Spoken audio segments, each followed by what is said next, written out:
John Hale, you can go first. Davion, Cal's talked a lot recently about improving your play in the last 4 minutes as a team. What's the key for you guys, assuming you're going to probably play a bunch of close games in this stretch coming up? Yeah, just to notice the situation that's going on, like we're up or down, and just, take advantage if we are up in clock time. And then we've just been working on finishing, like how are we going to finish plays, and grind the clock out into the last 10 seconds and then get into our set in order to, hit the shot and seal the game. And then just, making free throws, hitting those daggers at the end of games. Like that's really what we've been working on, and just trying to not fall off, take advantage of what we've done for the whole game and just seal it out. Jerry Tipton, go ahead. Yeah, Davion, I wanted to follow up on that. I wondered what happened down the stretch at Vandy. You guys had that well under control, then they score the last 16 points, whatever it was. Yeah. What do you think happened? Yeah, I mean, like what Coach says is, playing not to lose. We kind of were in a situation where I guess it felt like we were already winning that game and it was already won, and then we're like, all right, let's hurry up, let's get out of here, and we can't have that type of energy, because like you said, that spreads, and every time that we're winning, and we need to use that to work on the next game and the next game, just play the game situational, as if we're not even looking at the score. So and that's a maturity thing. That's what Coach talks to us about. And that's what we're just going to continue to work on, sealing games out. And if I can ask one more, I wonder, Tennessee's won the last 2 times they've played at Kentucky. Teams doesn't happen very often where a team wins here 3 straight times. How motivational is it to avoid that kind of history or anything like that? Yeah, that's my first time actually hearing that. So, I mean, that's definitely a motivating factor. 3 times is almost domination. So we definitely have to try to end that streak that they have going. That's why we have the fan base that we have. That's why we have the type of university that we have. I mean, we're very competitive here. So I'm definitely looking forward, and I know my teammates are this Saturday. Thanks. John Hale, we'll circle back to you.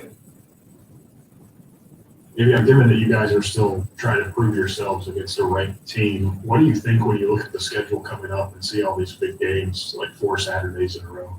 Yeah, that's really good for us. I mean, some here, some on the road. So, I mean, you definitely get an equal balance. But, I mean, the SEC is a very competitive conference. As you know, anything can happen. But that's what prepares you, So we're definitely looking forward to that. And, I mean, that's going to be really exciting. I think it's at Auburn next Saturday, really big time arena. It's going to be fun. I mean, all I can think about is just fun. That's why we play the game. Nick Roush, you got next. I'm curious, Davion, is there any differences, particularly for you, when Sabir is playing point versus when Tata is at point guard? Yeah, I mean, they both definitely have 2 different playing styles. Tata is more methodical. He's going to take his time. He's super patient. And I mean, so is Sabir, but it's at a completely different pace. Sabir's flying it. It's going super fast. But I mean, both of their playing styles are really well, but yeah, they're definitely different for sure.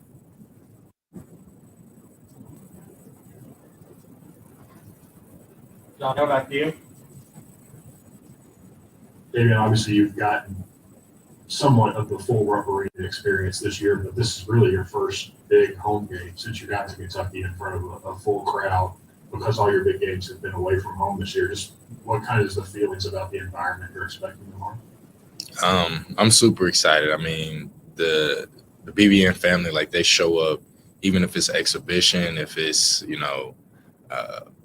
whatever it is, they're going to be here. So I'm kind of, anticipating what I'm used to seeing. But I'm super excited. I really love playing here, and it's definitely different than what it was last year. So I am very excited. I came back just to feel that energy and be in this environment. But like you said, it's a noon or 1 o'clock game tomorrow. So If these people pack this place out and give us the energy that we need tomorrow, that's special. Jerry, back to you. Davion, it seems like you're on a good streak shooting wise. I'm wondering how the season has evolved for you think, as a shooter? Yeah, it started out rough. Well, it actually wasn't as bad. And then I had got ill, and then I came back. Timing and rhythm was just off. But that's what it is. It's a roller coaster. I mean, you just have to stay committed. Like one moment it could be really well, one moment it can go back downhill. So you never just get too high, or too low on yourself. You just keep working, staying in the gym, and that's what I've been doing, and it's paying off. So just continuing to keep working. Thanks. Tyler Thompson. Davion, you guys lost to Tennessee at Rupp last year, but you won in Knoxville, and you had a really, really good game. I think you had like 5 threes. What were your memories of that game? Man, that memory, it was a great game. I came out feeling it, and then I just couldn't stop. Like once I get in that mode and I see 1 or 2 go in my mind, like I just got to keep going. And I've hit that mode a couple times, so I know what it feels like. And I think my teammates at the time knew what was going on with me, so we just kept going. And the environment was great. I think my dad started arguing with some of the people upstairs, and Devin Askew's dad and like a bunch of the parents was all rooting together. So that was a moment where we weren't just unified on the court. Our families and everybody was sticking together up there too, because their fans got a little rowdy even during COVID. So that was pretty funny. All my family and friends were there too. So it was dope. It was a dope experience just because, of the circumstances we were under last year. So I'm looking forward to having a really good game, and hopefully same turnout that we did there this year here tomorrow. Anything else for Davion? Got a few more minutes left here with them if you got any questions. All right, we will let Davion give up. Hold on. John Long with one. All right. Go ahead, John. Hey, Davion, you mentioned about the game being at 1 o'clock. What does the early start mean for you, and what are some of the things that you have to do differently to prepare for something like that? Are you a morning person? It just depends. It depends on what day you ask me. I'm a morning person. But a lot changes. We have to wake up a lot earlier, probably 7:30. Like everyone on our team agrees, and it's not mandatory. It goes to show you the type of team that we have. Coach asks us, do we want to have a shoot around the day of an early morning game? And everyone is like, yes, we do. So that means we have to be in the gym about 8 o'clock, and that's usually what time we'll have breakfast on a regular game day. So. It's just a lot earlier, getting your body flowing and getting prepared at a way earlier time, 6 hours ahead. So, it's fun, and we have the team to do it. Guys really are super engaged. So, it's fun. Are you saying that everybody agrees to get up that early? Surely there are 1 or 2 that would rather stay in bed at that time. Yeah, and I might be the 1 or 2. I don't know, but I will say majority rules. So, if 6, 7 guys say, well, about 8 guys say, yeah, then you don't have a choice. You fall into that group. So that's what it is. And it seems to work. So Who on the team is the most rah-rah, get up early kind of guy? There's a couple. Like, I know Jacob, he'll get up early. Kellen, he's a early, get up guy. And there's a couple, just to list a few, but guys are super engaged, and sometimes our early morning shoot arounds are a little bit better than our regular, days. So. All right, anything else for Davion? All right, guys, give it.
Gary Tiffany, go ahead. Yes, I tell you, Davion was just on here, and somebody asked him about comparing you and Samir. And he said one of the things that marked your game was your patience, kind of letting and taking advantage of what's going on. I'm wondering what that's a product of, because sometimes freshmen can, be in a hurry. Just growing up my whole life playing the game of basketball. I never been sped up or rushed or anything like that. I always played at my own pace. I mean, I understand I'm not the fastest or the most athletic, so I just play at my own pace, just use my IQ, my awareness to get to my spots and stuff like that. And I wondered too, you made your first shot at Vandy, and I think you've made your first shot in several games in a row now. What is that just a coincidental thing? You know what I mean? Or does that have significance to you? No, I mean, whenever I make my first shot, I feel like it's always gonna be a good day for me. I just stay in the gym, and the shots I shoot the shots I shoot during my workouts and in practice are the same shots I shoot in the game. So I know it's like second nature to me when I'm shooting it. I always think it's gonna go in. Thanks. Kyle Tucker, go ahead. Yeah, Ty, you talk about playing at your own pace and sort of playing within yourself, playing within the team. How much easier is that to do when you're surrounded by four guys pretty much at all times, or most of the time, who understand college basketball, who played a bunch of college basketball, they're going to be in the right spots, sort of do the right things? How much of all those veteran guys around you allowed you to play this way? It's good. I mean, like you said, I play with a lot of vets, so they all know the tricks and the trade to the game. They know how to play. They've been in college, so they all know what to expect and all that. So when I'm playing the way I'm playing, they just encourage me to continue to be who I am, continue to be myself, and at the end of the day, they just want me to help us get to a win. Nick Rouse, we'll go to you next. Those vets, they've played in a lot of big games, big time environments. This might be your first big game environment against a rival. What have you thought about that? How have you played out this game in your head? And I guess what are you looking forward to? To be honest, I really haven't looked at it in my head or anything like that. I'm just looking at it as another game. I know when it comes Saturday when we finally get onto the court to warm up and stuff, and that's I'm gonna be okay, this is a rivalry game. But until then, I'm just looking at it as another game. Continue to worry about myself and our team and how we're gonna get better. And I just feel like on Saturday when we come out, if everything goes good, we should be able to take care of business. Gary Tiffany, we'll go back to you. I tell you, Tennessee's won the last two times they've played at Kentucky. Teams don't win 3 in a row at Kentucky very often. How motivating is that to prevent that kind of history? It's very motivating. First of all, it's our home court, so we always want to defend that with pride. This is where we pretty much, if we were to go to sleep in the gym, this would be the gym we would sleep in. So it's this is our home. We got to protect our home at all costs. So we're gonna do everything we can in our power to come out with the win. And I know this may sound a little silly, I don't know, but Ty, your first name's actually Tyrone. How did you get the nickname Ty? I got it from I believe one of my aunties and my mom. It's I didn't want to be called TJ, so it was just Ty is the first syllable in my name, and it's I'm a junior because my dad's name is also Tyrone, so they just doubled it up and came with Ty. Thanks. No problem. John Hale, we'll go to you next. I said, what's the key for you guys executing better in those close games down the stretch? Really just being patient. Knowing our time and situation of the game. The last minutes of Vandy, we were still playing as if the game just had started. Flying up the court, rushing, trying to get quick shots. When reality, we were up where we could have just slowed down, settled down, and started executing our stuff. So we watched the film on it. We know what we had to do. So we know going forward that some things gonna have to change for us when we're in big moments like that. John Clay, go ahead. That's how well do you know Kennedy Chandler, and what kind of player does he, when you watch him, what kind of player do you think he is? I've known Kennedy since like sixth grade or something like that. He's a really good dude, really good basketball player. He's very fast and shifty. He knows how to use his gears. So I know him coming in on Saturday, he's gonna try to give us his all so he can get his team to win. I'm pretty sure they're looking at it like it's Kentucky. Like, who doesn't want to beat Kentucky at the end of the day? So it's just like him and his guys are gonna probably come up with their best plan. So we just got to make sure we're ready for that and we respond. If not, we'll be the aggressors. Any other additional questions for Ty Ty? Tyler Thompson? Hey, Ty Ty. My nickname is Ty Ty too, so it's a great one. Don't be ashamed of it. Never got you. Tim Coleman was saying something about how he'd like to see Kentucky play a four-guard lineup. What do you think about that?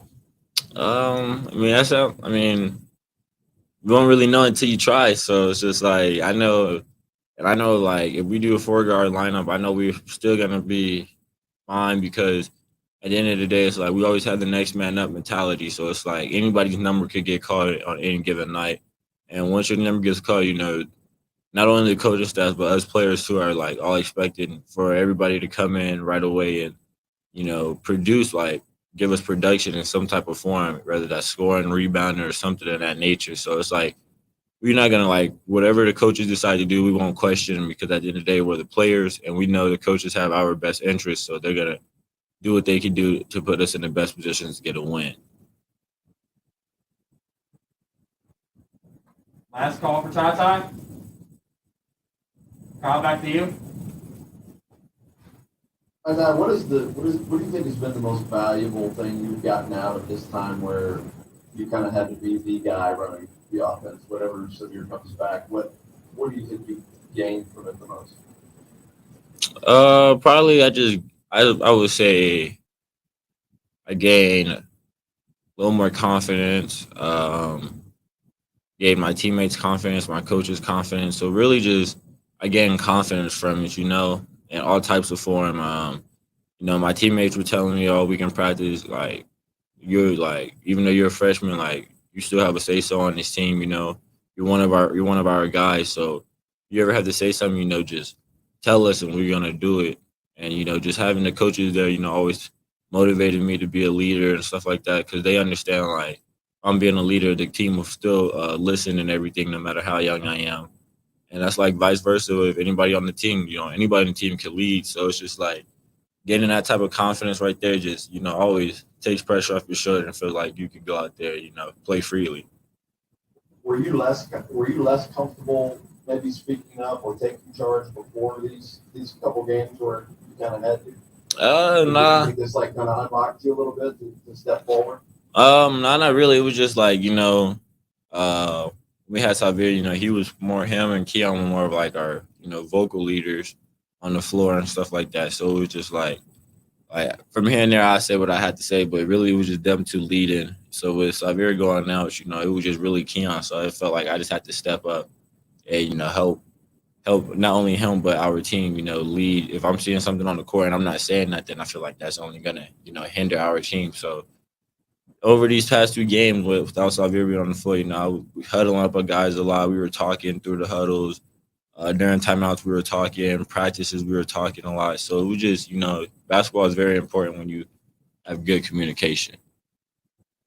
Jerry, I'll circle back to you. Yes, I was just thinking that I think Coach Coleman and some of your teammates say that you catch them by surprise at the end of the game when they look at the stats. They're thinking, boy, Ty had a good game. 17 assists? We didn't realize. How surprised are you sometimes when you look at the numbers? I'm not really surprised because, like, I kind of sit, like, especially when I'm, like, rebounding and stuff. I kind of sense the rebound because I feel like I try to go down there and battle with the big guys, mainly Oscar. That's who I'm really battling with. But as far as like points and assists, when I look up at the end of the game and I see that, it's just like, even if I'm not scoring the ball well, I always try to find ways to still help my team win, be productive at the end of the day. Like, I want to be on the court just holding up space. So might as well rebound, get your teammates involved, get a few fouls at least or something. So it's like, I always go out there with a winning mentality at the end of the day. Thanks. Anything else for Ty Ty? All right, guys, give us a few minutes.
Raise hand, speak, please. All right, let me say this. As you all know, Eric's, is this your last day? The last time any of us will have to hear this with him running things. We've been together a long time. From colleagues to friends to family, he and Stephanie. He's been talking to me about this for a year, maybe longer. We had David Scott. We had Martin Newton. We had Dwayne Peavy. All these guys look and say, look, I like what I'm doing, but this is all consuming.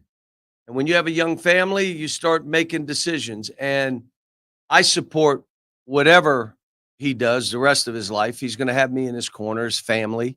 And family's not a one-way deal. Like what you can do for me, we're family. But when it's my time, this guy has carried the ball for me. He has been the bad guy so that every once in a while I could be the good guy. So we're going to miss him. Deb's going to step in his shoes, and you got TJ here. So it's going to be covered. But it's hard to replace a guy like Eric. But you know what? This is all part of the growth of individual people. And so I'm happy for him. I'll get right into questions. Go ahead. John Hale, let's start with you. Now, any update on Sabir? Did he practice yesterday? He did practice yesterday.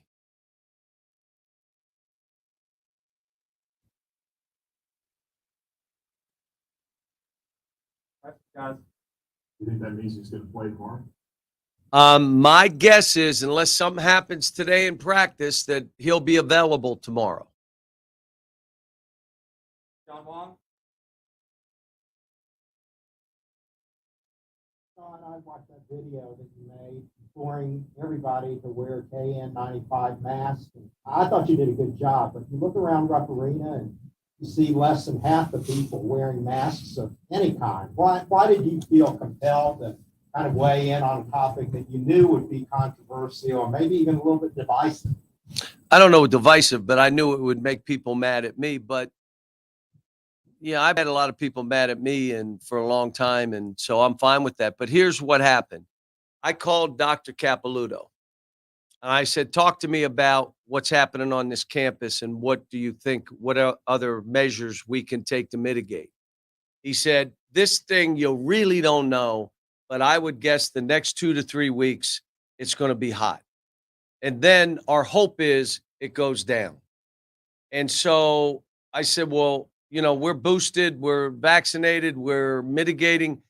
I said, what else? He said, KN95 mask would be the best. And if you can convince them to wear it, I think that will do what it can to help. Now, that's why I said it. We all, staff and players, have the KN95s. Ellen ordered online, and you're right. You go into Rupp. I'm not going to mandate masks. I'm saying let's do this collectively for our state. Now, 91% of the faculty and staff and students are vaccinated on this campus, which means if they get it, they're not going to get a major issue. But you still don't want them to get it because there's so much we don't know about this thing. But it's blowing through our state right now. It is. And wearing a mask, being vaccinated, having a booster helps. And it helps protect everybody. Now, that may make you mad. It ain't political. No one really knows. I've never talked about where I am politically. Everybody thinks they know, but they don't know. This isn't political. This is more, let's stay safe. Somebody told me they got mad because I said 2 weeks. I only said that because everybody's saying it's going to be hot. How about this? Maybe it's 3 weeks. Maybe it's 1 week, and we see a decline, and we're able to move back. But that was my reasoning, and I knew it would make some people mad, but I think it was the right thing to say. Not trying to aggravate anybody. I'm not trying to play politics. Just trying to keep people safe. think people will listen to you? Well, we beat Vandy, so they'll probably listen more.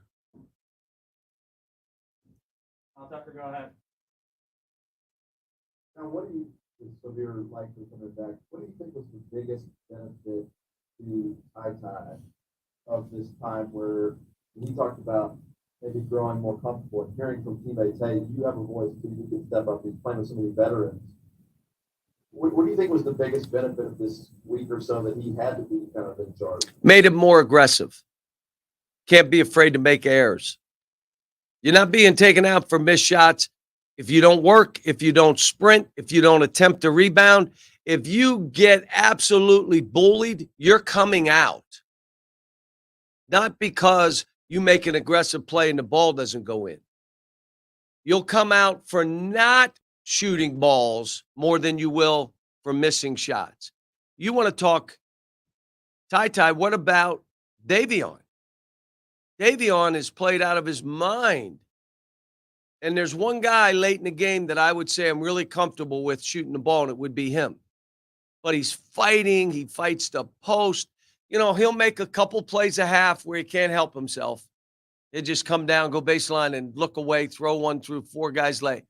1 or 2 a half, I just got to accept. But the rest of the time, he's doing all the right stuff.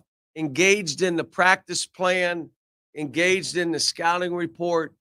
Now you have he and Ty elevated. Hopefully it helps our team. John Clay, you got next. My friend Rick Barnes has had some pretty good success over the last 2 or 3 years. Has it been a thread to those things? John, you kind of had an echo. So I think you said Rick has had some success here, and he has. His teams are physical. They're well coached. Their shot selection, their ability to rebound. When you see it's a cross-body blockout. I mean, they're coming at bodies, and that's been his. If you're not ready to physically play, you'll stand out in this game. Everybody in the gym will say, "Get him out. Can't play in this game. It's too physical." But he's got good players. He always has had good players. Like I told him, man, he's done yeoman's work, and now you guys know I hate playing friends, but it's the next game, so let's play it. Back to you, John Hale. Yeah, to follow up on that, Tennessee's won the last 2 here. Teams don't win 3 in a row in Kentucky very often. What do you think of that as maybe a motivating factor for your guys to prevent that kind of history? If I had a veteran team that had been through 2 of those, I would say, yeah. If I ask this team, how many games has Tennessee won in a row in our building, they'll say, I have no idea. So it's kind of a different deal. It's like this game's a rivalry. Well, they haven't been here. And most of the games that are rivalries are more a rivalry on the other side than with us. Just how it is. This game, I think they understand. These are 2 good teams. Last year, I think we've had some success up there, maybe. I wouldn't know. But he's a good coach. It's going to be a war. It will not be won in the first 5 minutes unless they're on absolute fire. It'll be a 40-minute who has it last kind of game. Now, let me say this to our fans. Get there early so we don't have all the complaints, and we'll make sure Shaden is on the court working out, and you could say, I saw Shaden. And it'll be like, what is that book? Where's Waldo? You could say, where's Shaden? I saw him. He was on the court. I was down there watching him warm up. One other thing, you said this game is going to be not a first-round knockout. Where do you think you guys are in terms of late-game execution and keeping poised and so on? Well, we've really been working on it, so it showed that last game, the work we put in. I think it was 16-0 in 4 minutes. So the job I've done to teach them the last 4 minutes has been really good. Whatever I was doing, I better try something different. But that's why you need to be in good games, physical games, games that you got to finish off at the end, games on the road where you got to finish off at the end. These are all experiences for us. Just like I don't want players to do this game to game. You want to know, are we getting better as a team? Are we finishing better? Yeah, you want to win every game you play, but you can't put the weight of the world on one game because it's a long season. You're seeing a lot of people now getting beat. You're seeing scores that shouldn't be close that are really close because we're in the middle of conference play. Conference play is way different. On Hale, the back to Kyle. I think you only have maybe 3 or 4 games left in order against top 50 teams. Do you think your guys are ready for this kind of gauntlet that's coming up? That's a great thing about playing the games. We're going to find out. I'm worried about one game, Saturday at 1. How do we play in this game? That's the only thing I'm focused on. I don't even know who the next game is. I know it's hard because everybody's told me your next 4 games are a gauntlet, but I'll figure out after 3 o'clock who's the next game. Tucker. That's how you kind of made the joke about Spain working out. Andy, he was obviously there with you. He looked like he went through pretty much the whole 3-game routine, even the stretching. And some of that getting him acclimated, and also, I guess he counts against if you get down to some situation, the seven healthy fellowship players. I guess he counts against that for you all. Things like that. He was. I don't know. I mean, if he's not ready to play, I would not put him out there. I mean, I would say, come on, this kid just came here. How do you make us, that you can't do that to the kid unless he's ready. If he's ready, I say, let's go. But he practiced yesterday. He's going to practice today. We're doing stuff with him. He pace of game, like a normal freshman, the speed, the intensity, the spirit of it, talking more. He's way behind in those areas, but his skill set and what he does and is comfortable when you put him in different situations, he's good there. But it's the most important stuff, the speed of the game, the aggressiveness of the game, how hard you have to play and talk. You can't take possessions off. You just can't. And so he's learning all that, and we'll learn it on the run.